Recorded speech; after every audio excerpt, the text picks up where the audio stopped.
जय हिंद दोस्तों, स्वागत है आप सभी लोगों का एक बार फिर से तैयारी कर लो चैनल के UGC net JRF TGT PGT के कोर्स में।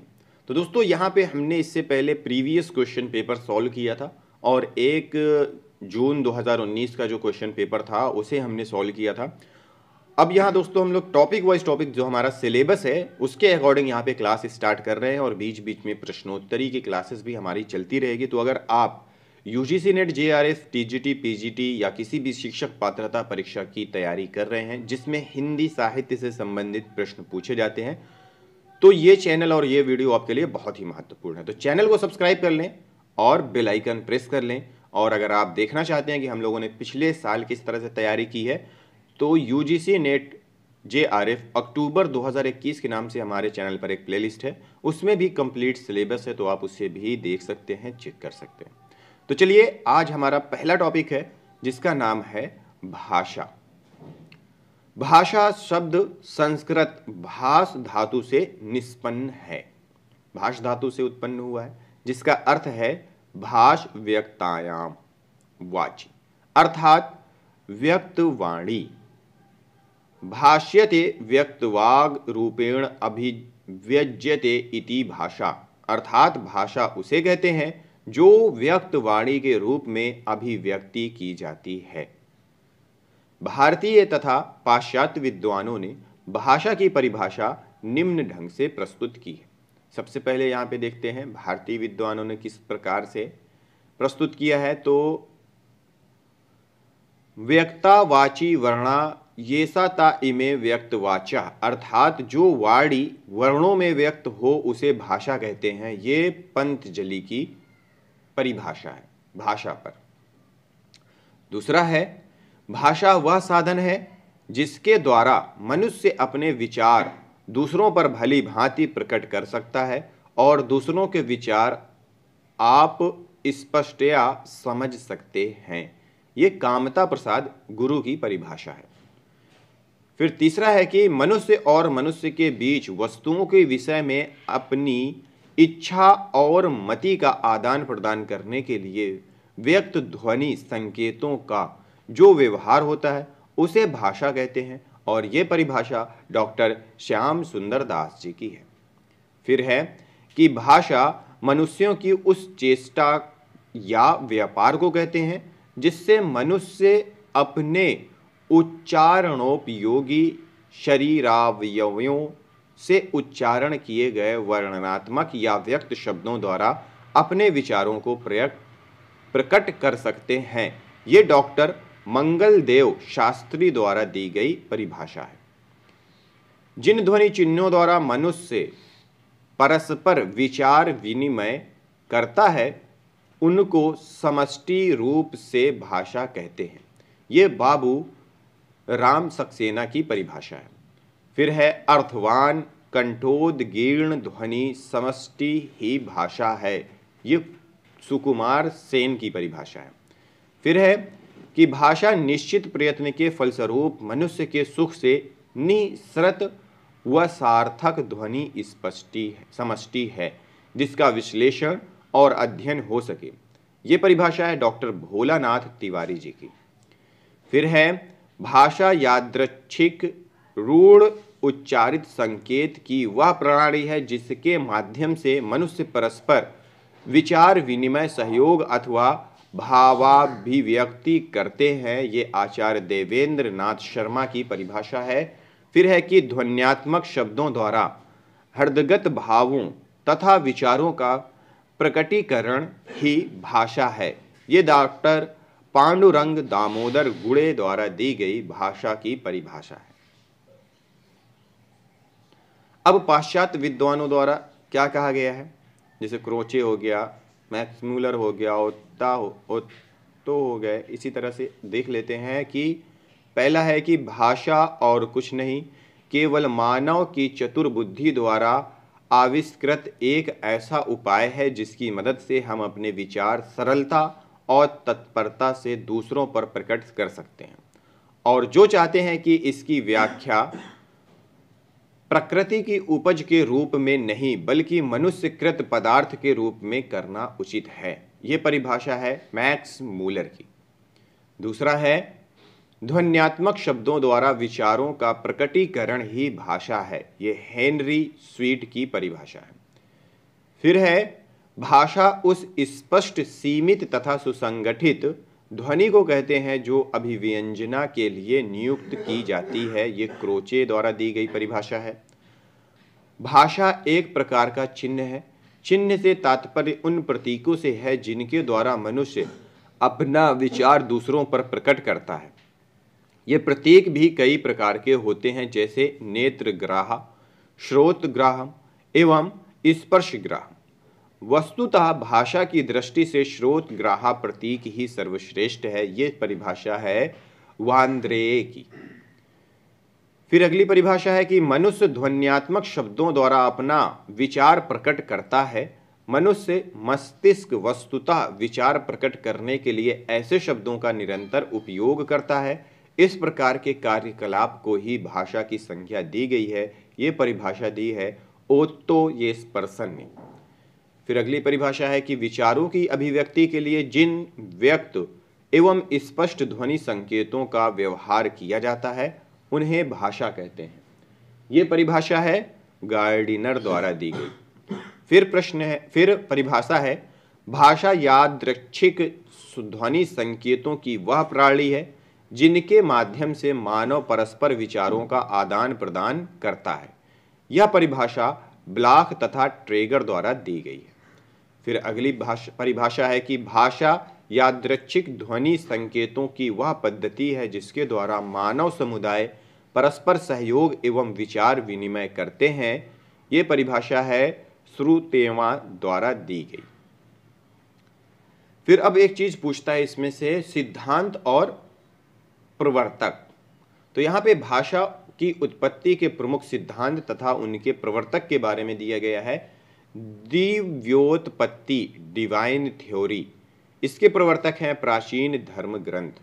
फिर संकेत एग्रीमेंट थ्योरी रूसो, रणन डिंग डोंग थ्योरी प्लेटो, हेस एवं मैक्स मूलर, इंगित गेस्चर थ्योरी डॉक्टर राय, धातु रूट थ्योरी हेज और मैक्स मूलर, श्रम ध्वनि yo he ho theory Noire, संपर्क कॉन्टैक्ट थ्योरी जी रेवेज, समन्वय हेनरी स्वीट।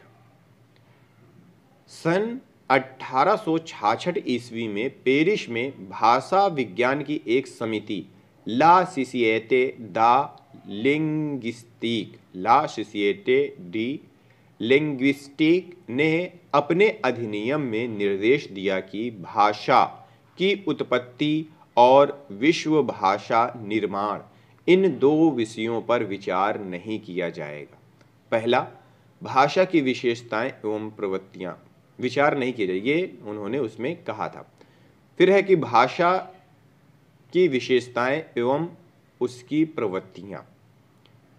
अब भाषा की विशेषताएं क्या हो सकती हैं? तो यहाँ पे भाषा सामाजिक संपत्ति है, भाषा सतत प्रवाहमान सहज और नैसर्गिक होता है, भाषा अर्जित संपत्ति है, भाषा परिवर्तनशील है, भाषा भाव संप्रेरण का माध्यम है, भाषा अर्जित संपत्ति है, भाषा अनुकरण से सीखी जाती है, भाषा जटिलता से सरलता तथा संयोगात्मकता से वियोगात्मकता की ओर उन्मुख होती है, भाषा परंपरागत वस्तु है, प्रत्येक भाषा की संरचना पृथक होती है। बिल्कुल। अब चरण देख लेते हैं। देखिए, भाषा विकास के प्रमुख चरण ये कभी कभी परीक्षा में पूछ लेता है। पहला है आंगिक, दूसरा वाचिक, तीसरा लिखित और चौथा यांत्रिक। आंगिक, वाचिक, लिखित और यांत्रिक। भाषा के कई रूप होते हैं। मानक या परिनिष्ठित भाषा, विभाषा, उपभाषा, प्रांतीय भाषा या बोली, अपभाषा, अपभ्रष्ट भाषा या अमानक भाषा, व्यक्ति बोली, विशिष्ट भाषा, कूट भाषा, कृत्रिम भाषा और राष्ट्र भाषा। ठीक है, ये इतनी सारी भाषाओं के रूप होते हैं। अब बात करते हैं दोस्तों विश्व की भाषाओं और उनका वर्गीकरण। तो कुछ विद्वानों ने गणना करके विश्व की सभी भाषाओं की संख्या बताई है, कितनी? 2796 बताई है, किंतु कुछ विद्वान अनुमानतः इसकी संख्या 3000 बताते हैं। संसार की भाषाओं के दो प्रकार होते हैं, दो प्रकार के में वर्गीकरण किया गया है। पहला है आकृति मूलक वर्गीकरण और दूसरा है पारिवारिक वर्गीकरण। आकृतिक वर्गीकरण को रूपात्मक, रचनात्मक, व्याकरणिक, वाक्यात्मक, पदात्मक, पदाश्रित के नाम से भी जाना जाता है। वाक्य रचना एवं रूप रचना को आधार मानकर जो वर्गीकरण किया गया है उसे आकृति मूलक वर्गीकरण कहते हैं। विश्व की भाषाओं का आकृति मूलक वर्गीकरण सर्वप्रथम प्रोफेसर श्लेगल ने किया था। तो ये देख लीजिएगा, याद कर लीजिएगा, सबसे पहले विश्व की भाषाओं का आकृति मूलक वर्गीकरण किसने किया था? प्रोफेसर श्लेगल ने। तो आकृति मूलक वर्गीकरण का वंश वृक्ष यहाँ पे दिया हुआ है, जिसे हम यहाँ पे देख सकते हैं। तो सबसे ऊपर है भाषा, ठीक है, फिर उसके बाद आयोगात्मक, दूसरा योगात्मक में बांटा गया है। फिर है योगात्मक को 3 भागों में बांटा गया है, अश्लिष्ट, श्लिष्ट और प्रश्लिष्ट। फिर अश्लिष्ट को बांटा गया है 4 भागों में, पूर्व योगात्मक, मध्य योगात्मक, अंत योगात्मक, पूर्वांत योगात्मक। और श्लिष्ट को बांटा गया है 2 भागों में, अंतर्मुखी और बहुर्मुखी, और अंतर्मुखी को 2 भागों में बांटा गया है, संयोगात्मक, वियोगात्मक। उसी प्रकार बहुर्मुखी को बांटा गया है संयोगात्मक और वियोगात्मक। फिर प्रश्लिष्ट, प्रश्लिष्ट तीसरा जो भाग है प्रश्लिष्ट, उसे 2 भागों में बांटा गया है, पूर्ण प्रश्लिष्ट और आंशिक प्रश्लिष्ट में। आकृति मूलक भाषाओं की महत्वपूर्ण विशेषताएं एवं उदाहरण उनके देख लेते हैं। तो सबसे पहला जो है, सबसे पहले भाषा दी हुई है, विशेषताएं दी हुई है और उदाहरण दिए हुए हैं। तो अयोगात्मक भाषा एकाक्षर, निर्वय या स्थान प्रधान भाषा के बारे में देखते हैं। इसमें प्रकृति और प्रत्यय का अर्थ तत्व और संबंध तत्व का संयोग नहीं होता है। यह स्वतंत्र शब्दात्मक भाषा होती है जो कि बोली जाती है चीनी, तिब्बती, बर्मी और सुदामी। योगात्मक भाषा, इसमें प्रकृति और प्रत्यय या अर्थ तत्व और संबंध तत्व का संयोग होता है। इसके 2 भाग हैं, अश्लिष्ट और इसके अश्लिष्ट है पूर्व योगात्मक। इसमें प्रत्यय, यह प्रत्यय प्रधान भाषा है, इसमें प्रत्यय प्रकृति के पूर्व लगाया जाता है। मध्य योगात्मक है, इसमें प्रत्यय प्रकृति के बीच में लगाया जाता है। अंत योगात्मक, इसमें प्रत्यय प्रकृति के अंत में जोड़ा जाता है। और उसी प्रकार आगे है कि पूर्ण योगात्मक, इसमें प्रत्यय प्रकृति के पूर्व व अंत में लगाया जाता है। तो ये कहाँ बोली जाती है? अश्लिष्ट, ये ज़्यादातर तुर्की में, तुर्की। पूर्व योगात्मक काफिर, जुलू। मध्य योगात्मक संथाली, अंत योगात्मक कन्नड़, पूर्वांत योगात्मक मफोर। ये भाषाएं हैं। श्लिष्ट, श्लिष्ट इसमें प्रकृति और प्रत्यय घनिष्ठता से मिले होते हैं। श्लिष्ट को 2 भागों में, अंतर्मुखी और बहुमुखी। अंतर्मुखी को 2 भागों में, संयोगात्मक और वियोगात्मक। अंतर्मुखी, इसमें प्रकृति व प्रत्यय बीच में घुल मिल जाते हैं। संयोगात्मक, इसमें अलग से प्रत्यय नहीं लगाया जाता है, इसका उदाहरण है अरबी। वियोगात्मक, इसमें अलग से प्रत्यय लगाया जाता है, इसका उदाहरण है हिब्रू। बहुर्मुखी, संयोगात्मक और वियोगात्मक। बहुर्मुखी, इसमें प्रत्यय प्रकृति के अंत में या बाद में लगाते हैं, ठीक है। और संयोगात्मक, इसमें प्रत्यय प्रकृति के साथ जुड़ा होता है, ये संस्कृत है, इसका उदाहरण। वियोगात्मक, इसमें प्रत्यय प्रकृति से अलग लगाया जाता है, इसका उदाहरण है हिंदी, अंग्रेजी और बांग्ला। फिर है प्रश्लिष्ट। प्रश्लिष्ट यह समास प्रधान भाषा है, इसको 2 भागों में बांटा गया, पूर्ण प्रश्लिष्ट और आंशिक प्रश्लिष्ट। पूर्ण प्रश्लिष्ट यह पूर्ण समास प्रधान भाषा है, चेरोफी। आंशिक प्लस लिस्ट, यह अंशतः समास प्रधान भाषा है बास्क। तो ये हमने यहाँ पे दोस्तों देखा। अब ये उतना इम्पोर्टेंट नहीं है कि हमें देखना चाहिए इसके बारे में। भौगोलिक क्षेत्र देख लेते हैं, भौगोलिक क्षेत्र और भाषा परिवार। तो यूरेशिया, यूरोप और एशिया, मतलब ऊपर एक पॉइंट ऊपर चलते हैं, यहाँ पे लिखा हुआ है कि विश्व की भाषाओं के परिवारों की संख्या के संबंध में विद्वानों में मतभेद है। वेलहेल्स फॉन हुम्बोल्ट और भोलानाथ तिवारी ने इसकी संख्या 13 मानी है। फ्रीडिश म्यूलर ने इसकी संख्या 100 मानी है। निर्विवाद रूप से 4 भौगोलिक क्षेत्र के अंतर्गत 18 भाषा परिवार को प्रमुखता दी गई है, जो कि निम्नलिखित हैं। तो यहाँ पे 4 भौगोलिक क्षेत्र और 18 भाषाएं, ठीक है। अब देख लेते हैं यहाँ पे 4 भौगोलिक क्षेत्र को। तो सबसे पहला यहाँ पे दिया हुआ है यूरेशिया, यूरोप और एशिया का क्षेत्र। भाषा परिवार इसमें आते हैं भारोपीय, भारत और यूरोपीय। दूसरा है द्रविड़ परिवार, तीसरा है काकेशी परिवार, चौथा है ब्रूशस्को, पांचवा है उराल उत्ताई परिवार, छठवां चीनी परिवार, सातवां जापानी कोरियाई परिवार, आठवां अत्युत्तरी हाइपस बोरी परिवार, बास्क परिवार, सामी हामी परिवार। फिर आता है दूसरा खा खंड है, खा भौगोलिक क्षेत्र है अफ्रीका भूखंड। इसमें भाषा परिवार आते हैं सुदानी परिवार, बंतू परिवार, होतेनतोत बुशमैनी परिवार। फिर गा भौगोलिक क्षेत्र में आता है प्रशांत महासागरीय भूखंड। इसमें आता है भाषा परिवार मलय पोलिनेशियाई परिवार, पापुई परिवार, ऑस्ट्रेलियन परिवार, दक्षिण पूर्व एशियाई परिवार। फिर लास्ट में है घा भौगोलिक क्षेत्र में अमेरिका भूखंड, इसमें अमेरिकी परिवार आता है। तो दोस्तों यहाँ पे प्रश्न कैसे पूछता है कि खा भौगोलिक क्षेत्र में निम्नलिखित में से कौन सा भाषा परिवार आता है, या फिर भाषा परिवार पूछ लेता है और वे पूछता है कि ये किस भौगोलिक क्षेत्र की भाषा है, का खा गा घा, ठीक है। तो ये चीजें हमें यहाँ पे ये जो दी हुई हैं इसे याद करके रखना है, ठीक है। ये भी याद करना है कि कौन सी भौगोलिक क्षेत्र में कौन सा भाषा परिवार आता है। अपना कौन सा है भारोपीय, भारत और यूरोपीय, जो कि यूरेशिया, यूरोप और एशिया भौगोलिक क्षेत्र में जो आती है। फिर है कि भारोपीय परिवार,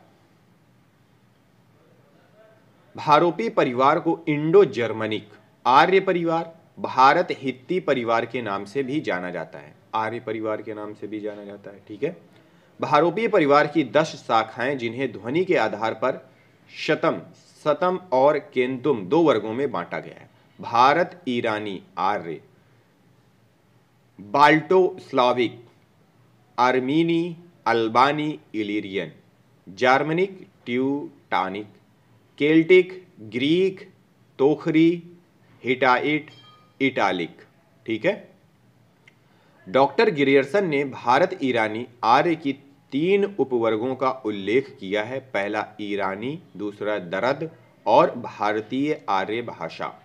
ईरानी साहित्य का प्राचीनतम ग्रंथ अवेस्ता 7वीं सदी ईसा पूर्व का है। अवेस्ता का अर्थ होता है शास्त्र। अवेस्ता को बैक्टीरिया की राजभाषा होने के कारण प्राचीन बैक्ट्रियम भी कहा जाता है। कुछ लोग भूलवंश अवेस्ता को जिंद भी कहते हैं। महाकवि फिरदौसी का शाहनामा ईरान का राष्ट्रीय महाकाव्य है। ईरानी भाषाओं का वंश वृक्ष निम्न ढंग से प्रस्तुत किया जा सकता है। किस प्रकार से, नीचे देख लेते हैं। ईरानी भाषा है, फिर 2 भागों में बटी है, पश्चिमी ईरानी भाषा और पूर्वी ईरानी भाषा। अब पश्चिमी ईरानी भाषा को मीडियम और प्राचीन भाषा में बांटा गया है, और पूर्वी ईरानी भाषा को अवेस्ता और मोगदियन पामीर के उसमें बांटा गया। अब अवेस्ता को बांटा गया है 7 भागों में, वर्गिस्ता, पश्तो, पहलवी, देवारी, बलूची, ओसेटिक, कुर्दी। अब पहलवी को 2 भागों में बांटा गया है, च्वारेश और पाजद में, और इन दोनों के मिलान से एक आधुनिक फारसी भाषा बनती है। और यहाँ पे दिया हुआ है दरद शब्द का अर्थ पर्वत होता है, इसका प्राचीन नाम पैशाची प्राकृत है। ठीक है। दरद भाषाओं का क्षेत्र पामीर और पश्चिमोत्तर पंजाब है। दरद उपवर्ग की कुछ प्रमुख भाषाएं कश्मीरी, शीना, चित्राली, काफिर, कोहिस्तानी आदि हैं। तो दोस्तों यहाँ पे हमने थोड़ा सा भाषा के बारे में पढ़ा है, थोड़ी सी डिटेल ली है। आगे भी और भी अभी इसका कुछ पार्ट बाकी है जो हमें करना है, तो इसी तरह से हम वो भी कर लेंगे। तो दोस्तों उम्मीद करता हूँ कि ये वीडियो आपको पसंद आई होगी, आपने नोट्स भी बनाए होंगे, कुछ नई चीज़ें भी सीखने को मिली होंगी। तो इसी प्रकार से हम आगे भी तैयारी करते रहेंगे, प्रश्नोत्तरी भी देखते चलेंगे। मिलते हैं अगली वीडियो में अगले टॉपिक के साथ। इस वीडियो को देखने और समझने के लिए आप सभी लोगों का बहुत बहुत धन्यवाद।